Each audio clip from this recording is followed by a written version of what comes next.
Avant de revenir sur ces titres, on l'a appris il y a tout juste 2 heures, l'héritière de L'Oréal, Liliane Bettencourt, est morte la nuit dernière à l'âge de 94 ans. Elle était la femme la plus riche du monde, actionnaire majoritaire du leader mondial des cosmétiques. Elle avait malgré elle défrayé la chronique il y a quelques années après avoir offert près d'1 milliard de cadeaux au photographe Jean-Marie Bagné. Des largesses qui lui avaient valu d'affronter sa fille en justice. Le récit de Laurent Desbonnets, Julien Duponchel et Michael Cariot. Une milliardaire discrète. Liliane Bettencourt était la femme la plus riche du monde. Héritière d'un empire industriel dont elle a toute sa vie conforté l'hégémonie. Le groupe L'Oréal. Des shampoings, des cosmétiques qui ont conquis toute la planète. Une histoire familiale qui naît au début du XXe siècle avec Eugène Schuller, le père de Liliane Bettencourt.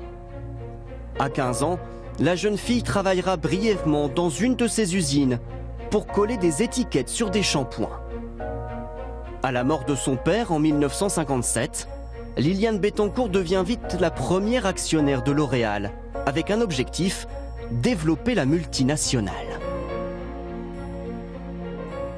Elle avait qu'un seul désir, c'était que son entreprise, 1, reste en France et 2, prospère et soit confiée à des managers de talent. Des décisions stratégiques qu'elle prend avec son mari André Bettencourt, ministre sous De Gaulle et Pompidou. L'Oréal devient un leader mondial qui emploie aujourd'hui plus de 90 000 salariés sur la planète. En 2012, elle quitte le conseil d'administration du groupe. Affaiblie par la maladie, placée sous tutelle, elle est au centre d'un long feuilleton politico-judiciaire. Le photographe François-Marie Bagné est soupçonné d'avoir profité de sa vulnérabilité pour obtenir des dons, plusieurs centaines de millions d'euros. C'est la fille de Liliane Bettencourt qui porte l'affaire en justice. L'héritière sort alors de sa réserve. Je suis à la fois peinée et vexée. Parce que je me dis, est-ce que vraiment, au bout de tant d'années, quelqu'un qui a vécu quand même près de moi, etc., a des réactions petites comme ça?